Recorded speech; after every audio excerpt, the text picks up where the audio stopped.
Okay, well, I see little waveforms, so that seems promising. Something to work with.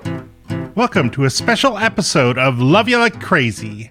Normally, my co-host Carrie and I talk about young adult books, but these special episodes contain discussions I had with people I talked to at PodX. One thing they have in common with our normal episodes is that they may contain spoilers for the books we talk about, not to mention swearing. With that understood, on to the episode. All right. So I'm at PodX. I'm talking to Ross and Carrie of Oh No, Ross and Carrie, which is the podcast where you investigate. Why don't you say it? Yeah, thanks for having us, Jake. I'm Ross. No, I'm Ross. All right, fine, I'm Carrie. And we investigate pseudoscience, fringe science, religious groups, alternative medical claims, spirituality. Claims of the paranormal. Anything that makes an extraordinary claim that maybe disagrees with what science tells us about the world. We want to go check it out firsthand and tell people what the experience is. Yeah, I mean, the two things I would say about the show, not to do what the person at the Mistakes You Make in Interview podcast panel that we just were all at. But one thing is, like, it's sort of like listening to podcasts is kind of like if you have a couple of friends who like go out and do crazy things and then they come back and they're like, and then this happened, and then this happened. Great. So that's us. Like we're your new crazy friends. It's like real, it's accurately reported, but it's also very entertaining, and I recommend checking it out. Thank you. And then I forgot what my other thing was, so we'll just skip it and say, all right. So I asked you guys about books that perhaps you read when you were young adults or young adult books that you enjoyed, and each of you had responses of ones that you want. So who would like to start? Well, I'll preface just by saying we're both big readers and love reading culture. It comes up in our show a lot. How much literature we read, especially from various cult leaders and, things that we're looking into. But speed reading was one of the things that you did. Yeah. Yes. Right. And one that I always claim is one of my favorite investigations because I didn't come away having the ability to read books crazy fast, but it gave me a lot of, kind of motivation and some good tactics just to kind of like pre-flip through a book just to get a sense of how long it is, to get an idea of my reading speed for that book, have estimates. Okay, if I read for 45 minutes, here's how far I should get. All of that helped me kind of tackle more reading. And I've read so much more like every year than I did before.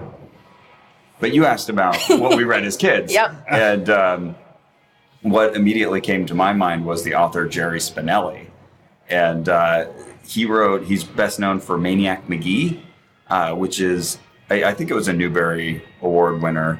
And we read it just in class in school. And when my son was growing up, I knew this was one of the things I wanted to read to him because I remembered and loved it so well. And that's kind of an allegory about Maniac Magee. He's this kid who kind of came out of nowhere and had all these special abilities, and he could untie this crazy Gordian knot down at the corner store that, someone wins free pizza for life if they can untie the knot, and he does that. Kind of a Forrest Gump type character, just in that he does all these legendary things that kids tell stories about for the rest of, for the succeeding generations. So after reading that, I had started reading Jerry Spinelli's other books, and I found that he did such a good job of just getting into my head. It felt like how does an adult remember what it's like to be a kid? Or maybe that didn't surprise me as much then because I didn't know you forget as you get to be an adult. But looking back, I wonder, how did he write that so well and kind of know where my head was at as a middle schooler back then? And he would just be telling stories about, being a kid in the locker room, the things you're concerned about and worried about, and, girls you're trying to surreptitiously stare at, or interact with. And I felt like he knew where my head was at, and that always amazed me. So I'd go back to the library every time and look, do they have any new Jerry Spinelli books? So I probably read a good 8-9 books of his. Yeah, that's definitely like a thing I remember from, that period of my life. I feel like Twitter and Facebook have destroyed my ability to, even though I have a book podcast, to set aside huge amounts of time to read books. But when I was that age, going to the library and being having my list of authors to see, is there any new Beverly Cleary book or whatever? Daniel Pink Bonner, that was someone I read a lot of. Yeah. Oh, yeah, Beverly Cleary, I remember. I wonder if kids can still get that sense of wonder, waiting for a new book from there. I guess you can. You can still find out through Goodreads or Amazon. Oh, yeah, Amazon will Goodreads will send you email all the time about stuff they think you're interested in. Oh, and about authors you follow. Right. Yeah. So there you go. So that sense of wonder is still there. But I just remember like going on that little old computer, the Amber monitor, and searching for Jerry Spinelli. That's one I haven't read yet. Oh, I'm gonna go grab that. That or an Encyclopedia Brown. That was another favorite of mine. Nice. Yeah. I'm not. Have you read Jerry Spinelli? I don't think I'm familiar. Magee, yeah, I remember the cover of Maniac Magee. I think my brother read it. But I don't think I read it. So it's a young man running on the front, right? Right. Or lacing his shoes, maybe. And I don't think they ever made a movie out of it. But I was like a really big Elijah Wood fan at the time, and I kept like picturing in my mind how we could make an Elijah Wood starring film. Elijah Wood must be the lead. As Maniac Magee, right? Ross, the young casting director. It will be Elijah Wood. It won't be Macaulay Culkin. Yeah, good call, as young you. But no, other than that, I couldn't name you any other books by him. Unless he didn't write Dear Mr. Crenshaw, did he? I don't think that was him. Similar cover. My brain's just pulling at the covers here. Yeah, well, Covers are legendarily so important. Yeah, they're legendarily what you should judge books by. Yes. Oh, okay. See, no, I'm pointing at the cover I was used to, which is just this is the one I made sure that I got. Oh, and there's that Newbery. Okay, so this one has a young man running toward the screen, if you will, running toward you, the viewer. But yeah, some other books he's known for: Loser, Stargirl. Crash. Oh, he wrote the Crash. yeah. I'm sure the one they based the movie on. Not the accidental Both Academy movies. Award winner. Both movies. Was there a Crash too? There were two crashes. There was the racism one, and then there was one that was about the Dig Matthews. someone whose sexual fetish was car crashes, I think. Oh, right. Yes. I have not seen either of these movies. One of which is like thought to be very racist now, I think. Yes. But it's supposed to be an anti-racism movie. I haven't watched seen it. I just know the woke interpretation of it. Anyway. Yes. Okay. So you suggested a book which I read on the plane and then have completely exited. Oh, wait. Harriet the Spy. Yes, you read it on the plane? I did. Oh, wonderful. We like Jake. Yeah. That's awesome. And I started reading the sequel, but I didn't finish it. Did you see the prototype of Carrie in that character? Well, I'll tell you, I have a niece named Harriet.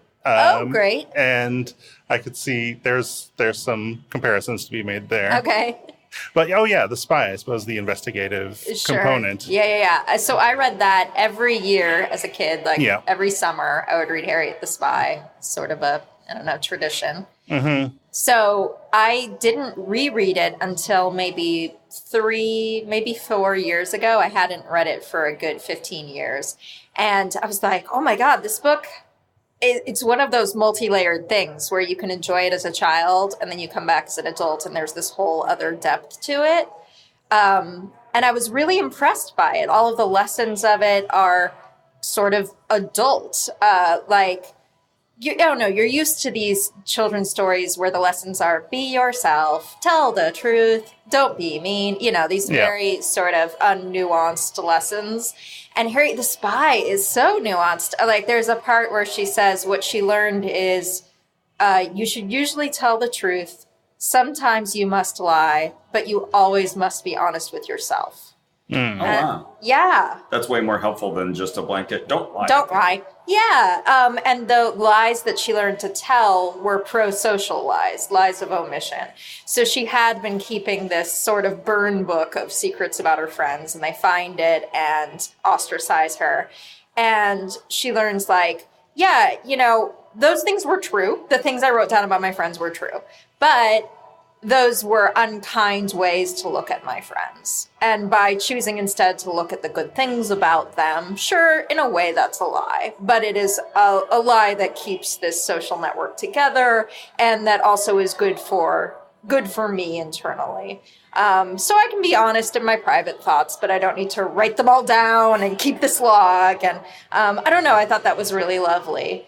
And then there's a line that I have up in my office from the book. God, I don't think I'll remember it verbatim, but it's something like, who are we really? Are we always someone else around a different person? Which, is so profound, and I wonder if I even caught it as a child. But that we all have these different personas, intentional or unintentional, that just as we're around different environments and people and different things that change us, and we don't even see how they're changing us.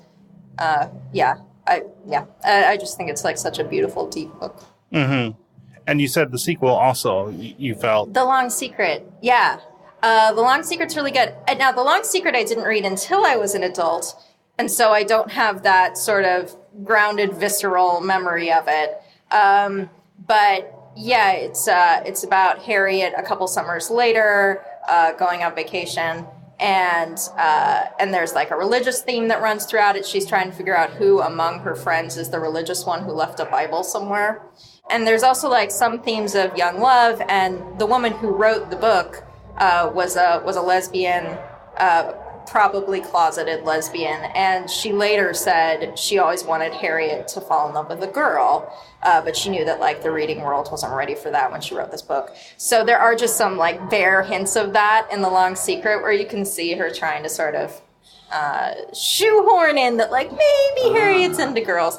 The Long Secret doesn't stand out as much in my memory, but it was good. Cool. Yeah.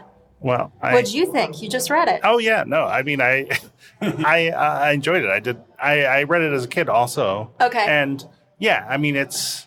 So I talked to my co-host, also named Carrie, about Hi, Carrie. this whole project. Carrie, is it? Yeah.